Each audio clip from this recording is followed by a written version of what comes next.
Aimer back with part 2 of the big ranking list of all Mission Impossible episodes from the original series. I'm going to pick up from where we left off in part 1, and I'm just going to keep the hits coming. In case you're wondering what's going on, I urge you to go back to the beginning of this playlist and go to the introductory video so you get a feel for what's going on and start with part 1 before you start with this one. Number 155, Season 7, Episode 6, Cocaine. The IMF must use Joe Conrad, Carl Reed's second-in-command, to lead them to a massive drug shipment and bring down the whole smuggling ring. This plot is cookie-cutter.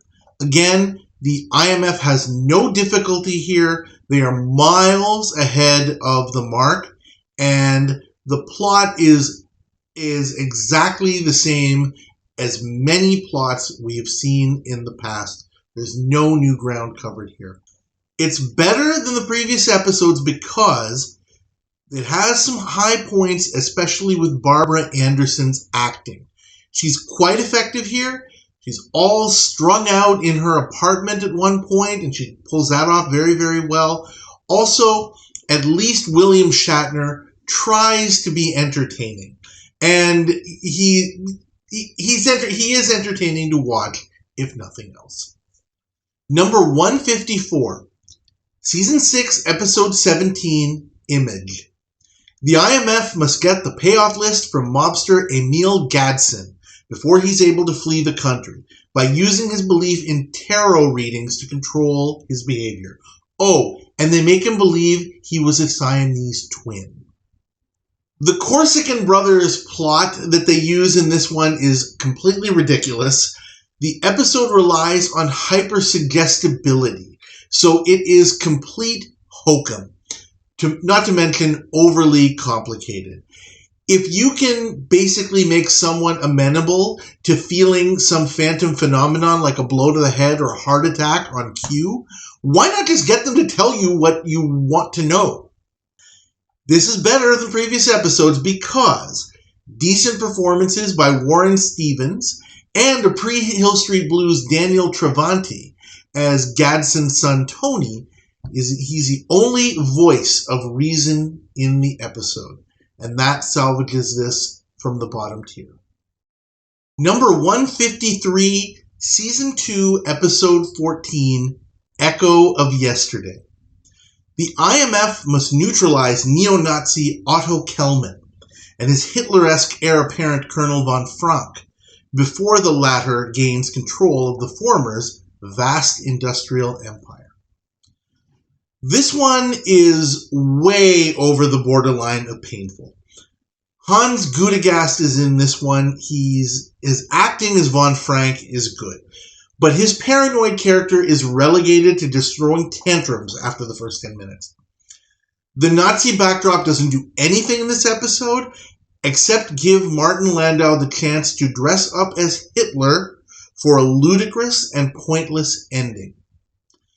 The character Kellman just dodders aimlessly from scene to scene. In the end, he just walks away from the action after being drugged and manipulated into shooting his pupil. This is a yawn fest. It's better than the previous episodes because those first 10 minutes showed some promise. There's a neat fencing scene in there. But then the story falls off the steepest cliff you can find.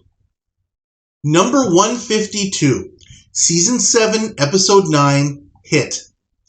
The IMF must prove that mobster Sam Dexter is guilty of murder and find his partner, the General. This is another cookie-cutter plot where basically the whole story is telegraphed by the IMF from the very beginning. The villain isn't somebody we really care much about seeing taken down. He's yet another declawed foe, tough guy, and we've seen a lot of those over the years. Very difficult to stay interested in this one. But it's better than the previous ones because we have Robert Reed, who's kind of lively as an assistant DA, and especially Frank Christie as one of the mobsters. He's really good in this one. And despite the lame and flat ending, the IMF has to use a very, very clever on-the-spot improv to complete the mission which was really, really neat.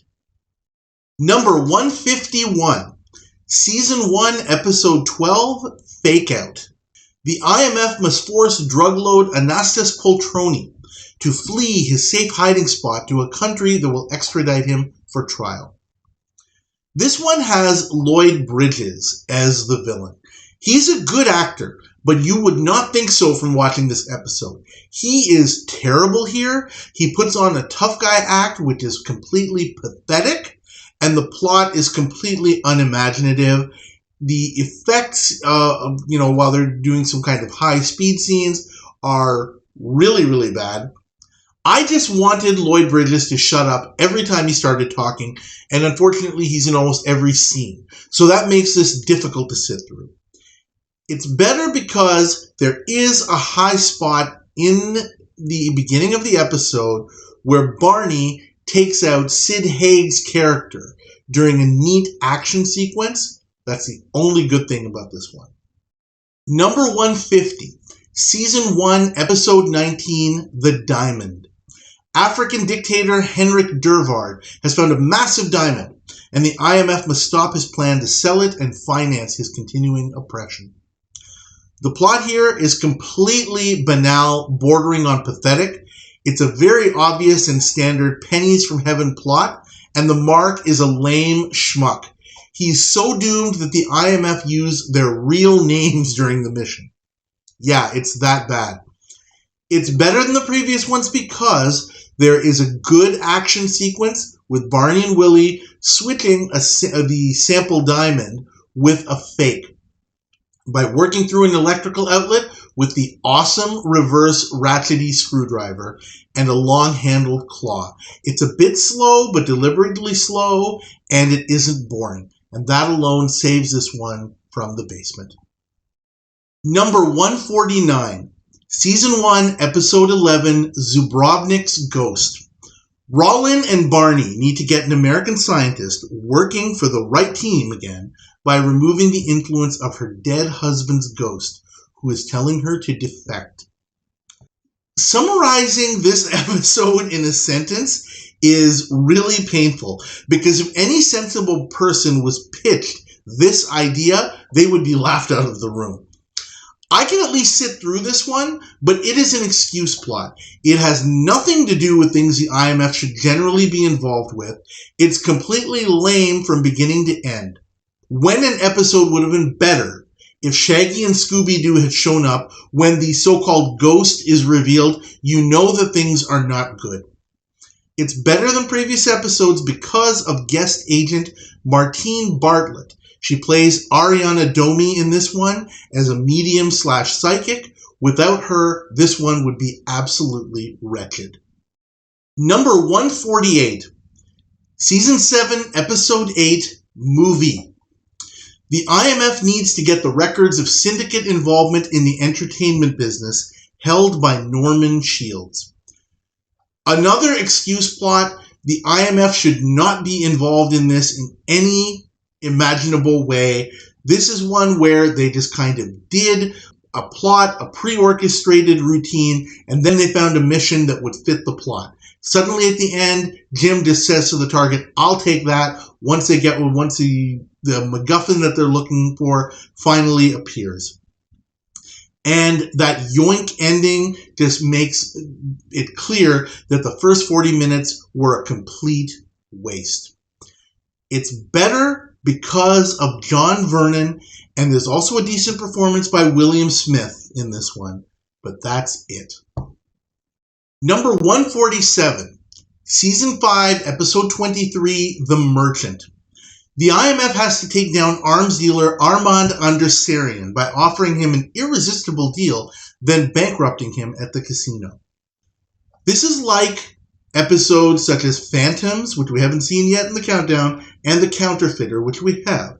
It's clear that this episode suffers from the guest villain's actor not being quite up to the task. And George Sanders as Andersarian, he's not as bad as Edmund O'Brien was in The Counterfeiter. He shows some liveliness with his voice and mannerisms. This episode is not absolutely terrible, but it's just really very ordinary and nothing stands out about it. This episode is better than previous ones because of the first 10 minutes or so, where there is some suspense with Jim being captured, and we're not sure exactly what's going on there. It doesn't happen quite the usual way, and Peter Graves has a strong outing in this one.